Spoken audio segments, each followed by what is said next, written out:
Hello class, welcome to Unit 11, Video 1. Today we're going to look at arithmetic sequences. The learning target for today is that you can find the common difference and the nth term of an arithmetic sequence. Okay, so what is a sequence? Okay, a sequence is a list of numbers in a particular order. Okay, so terms of a sequence. So this is a sub 1, so it means the first term. A sub 2 is the second term. A sub 3 is the third term. Okay, here's an example of a sequence. It's a special one. It's called the Fibonacci sequence. Okay, so it's in a pattern. Some of them are a little bit harder to find, but this one does have a pattern. So it's 1, 1, 2, 3, 5, 8, 13, 21. Okay, so if you just look at that pattern, what does it look like? What would be the pattern there? How do you go from one thing to the other? If I go from 1 to 1, okay, I don't really see anything. If I go from 1 to 2 though, do you notice how 1 plus 1 is 2? And 1 plus 2 is 3? And 2 plus 3 is 5. So really, the way this sequence works, and like I said, it is a special one. It has a special name, Fibonacci sequence. That's the man who found it. But 1 plus 1 is 2. It's 2. Then to get 3, you take 1 plus 2 is 3. That's a very not nice looking 2. There we go. And then I would get this one. It's 2 plus 3 is 5. And to get 8, it's 5 plus 3. So it's just taking the two terms before it in order to get the next term. Okay. Today we're going to look at arithmetic sequences. It's a sequence in which each term after the first is found by adding a constant or subtracting a constant. And the constant is called the common difference. Okay, so we usually use D to represent the common difference, what you add every single time.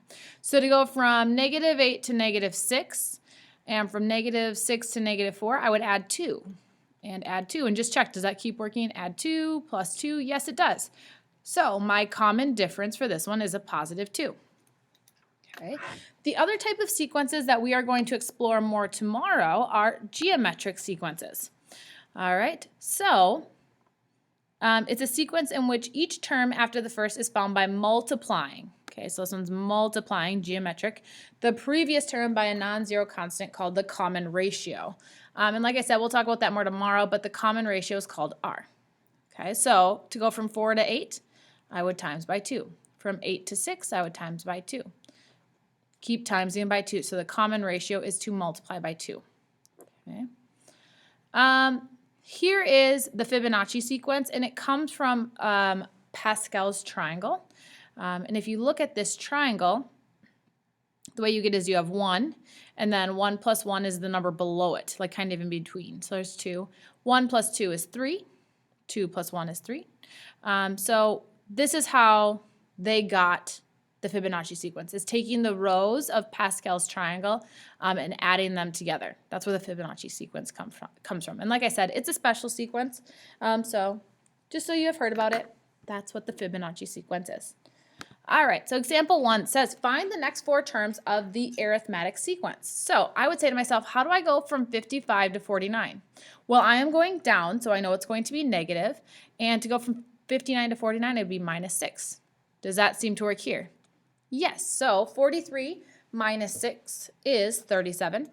37 minus 6 is 31. 31 minus 6 is 25. And 25 minus 6 is 19. Okay, that's example 1. Example 2 says, what is the common difference D of the arithmetic sequence? -1, 6, 13, 20. Okay, so right away, I know I'm going up, so I'm adding. How do I go from -1 to 6? Well, I would add 7. Does that work here? Did I add 7? Yes. So my common difference for this one is 7. All right, so there is a formula in order to find the nth term, or any term, of a sequence, an arithmetic sequence. So if I was looking at this one, this is my first term, second term, third term, fourth term, fifth term, sixth term, seventh term. So it was easy to get to the 7th term, but if I ask you to find, let's say, the 107th term, would you really want to write them all out? No, you would not. So there is an equation that you can use to find that. The equation is a sub n equals a sub 1, which is your first term,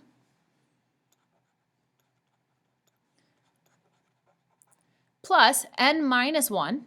So the n is the term you're looking for, term you're trying to find,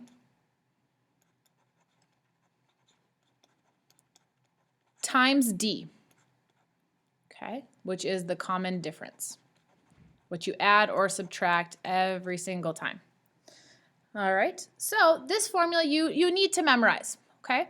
However, there is another way you can think about it, okay? You can use this formula, but really what it is it is a linear equation, and I'm going to show you where that comes from. So make sure you write this down off to the side. So you're linear. So I'm going to have a sub n is equal to my first term, and I'm going to distribute the d. So I would have dn minus d, okay? If I take my first term and I subtract d from it, okay? So let's just write this. I'm going to write it in a different order. So I would have d sub n, and I'm going to have plus a sub 1 minus d. If I take my first term and I subtract d, I get back to my initial term, a sub 0. So really I have a sub n is equal to d times n plus a sub 0. Okay, well, this actually looks like our y equals mx plus b. The common difference is the exact same thing as my slope. And if you work your way back to the initial term, okay, right, 1 before a sub 1, it's your y-intercept. Okay, so you can either memorize this equation or you can think about it as being a linear equation. Okay, either way will work out well. All right, so let's look at example 3. It says the table at right shows typical cost for a construction company to rent a crane for 1, 2, 3, or 4 months. If the sequence continues, how much would it cost to rent the crane for 12 months? Okay, you could probably write it out for 12 months, but I don't want to. I want to go ahead and use my equation. So we're going to use this equation, and then we're going to talk about how you could use the linear equation in a minute. All right, so my n, the common difference, or sorry, my n, how many months do we want to figure it out for? 12, okay. My a sub 1, that's the one we start with. 1 month is 75,000. And the difference, what's happening every time we go up a month? So to go from 75,000 to 90,000, you'd add 15,000. So there's 15,000. That is my common difference. So if I want to figure out a sub 12, so 12 months later, it's going to be 75,000. And then I would have 12 minus 1 times the difference, 15,000. Oops, I forgot my plus sign, didn't I? Plus. Let me just rewrite this so we can see it clearly. So a sub 12 is equal to 75,000 plus 12 minus 1 times the difference. So this is 11, so we'd have 75,000 plus 11 times 1,500. Okay, so we have 75,000 plus 11 times 15,000 is 165,000. And when I add them together, I'll get my 12th term or my 12th month, and it is $240,000. So that's how much it would cost for the crane for 12 months. All right, I would call this method 1. Okay, you could use this equation. That is what we're going to do. All right, or you could go ahead and use the linear equation. All right, so in order to do the linear,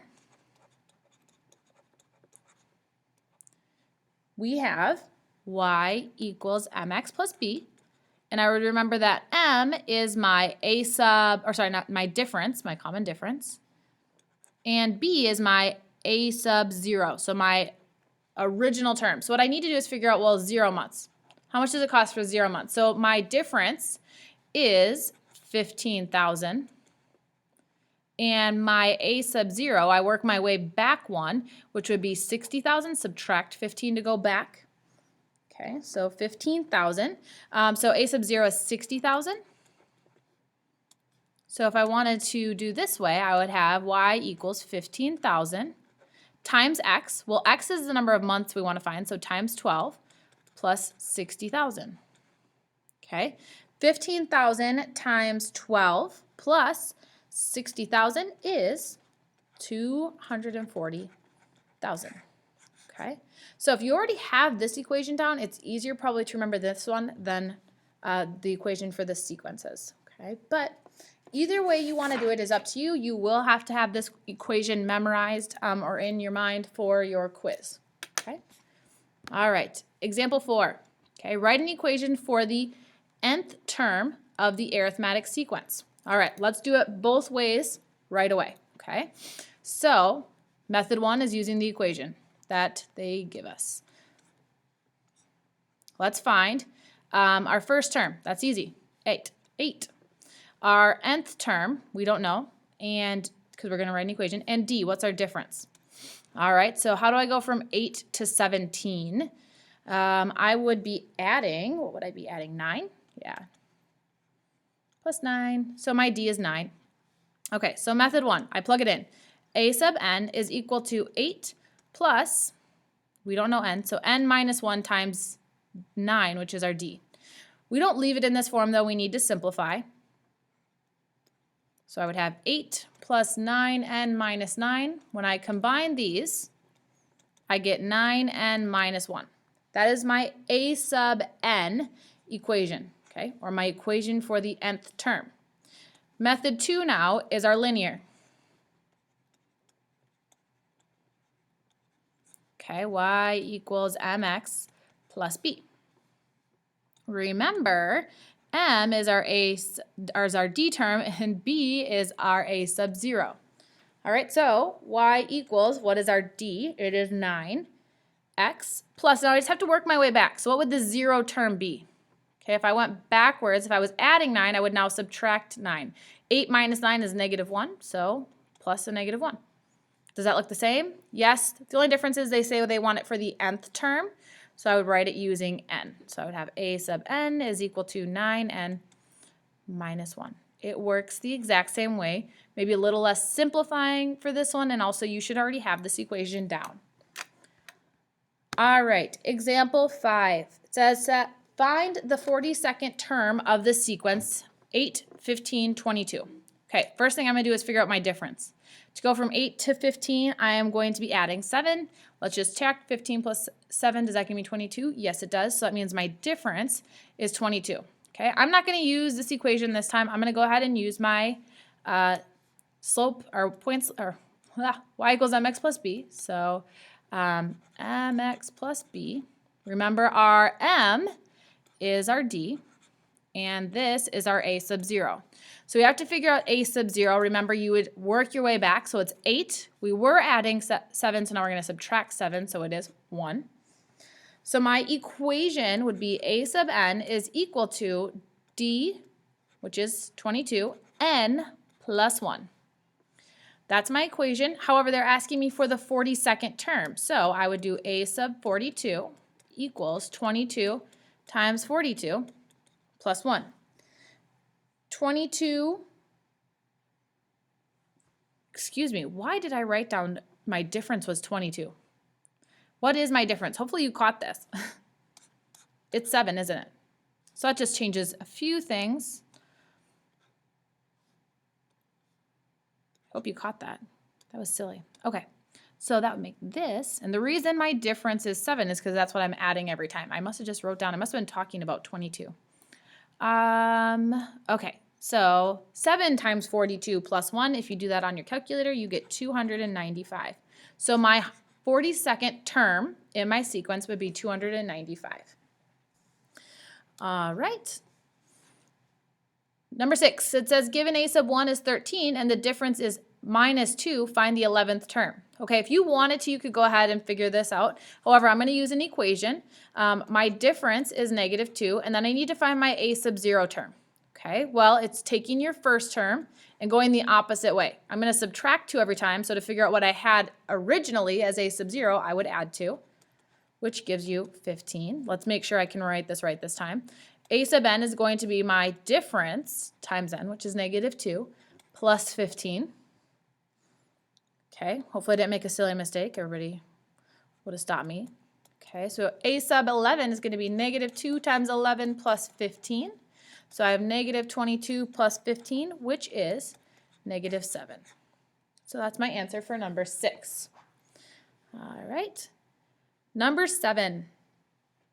Farmer Hubert starts the hay season with 37 alfalfa bales in his barn. Each day he adds 40 alfalfa bales to the barn. Okay. Part A. Okay, here's our equation. We're not going to use that though. Part A says, how many bales will he have in the barn at the end of the month? All right. So at the end of the month, and it says on your note sheet at the end of a 30-day month, so we're going to do this for 30 days. So let's write our equation. Okay, this is where it can get a little confusing, but A sub n is equal to our difference. Well, every day he adds 40, so 40 times n, okay, and then what did he start with? This is our A sub 0. Okay, A sub 0 is 37, so plus 37.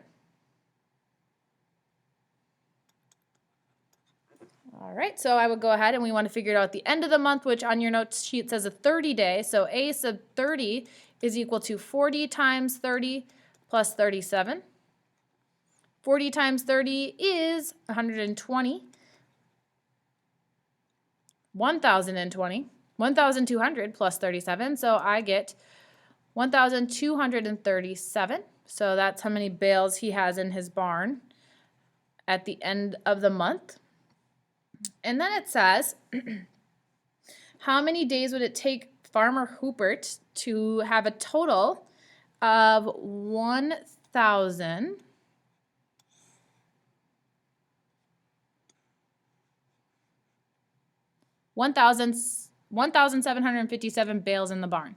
Okay, now we're saying we want our total to be that. So what we need to do is take A sub n and set it to that 1,757. Okay, so I take my original equation, 1,757, and it equals 40n plus 37. I would subtract 37 from both sides.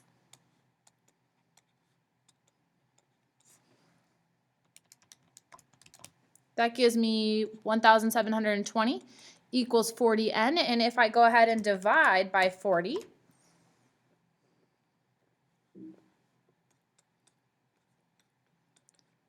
I will get that n is equal to 43. So n is representing the number of days, so it'll take 43 days for him to have 1,757 bales in the barn. All right. Okay, that is the end of Unit 11, Video 1. If you have any questions, please let me know. Otherwise, have a great day, and I'll talk to you later.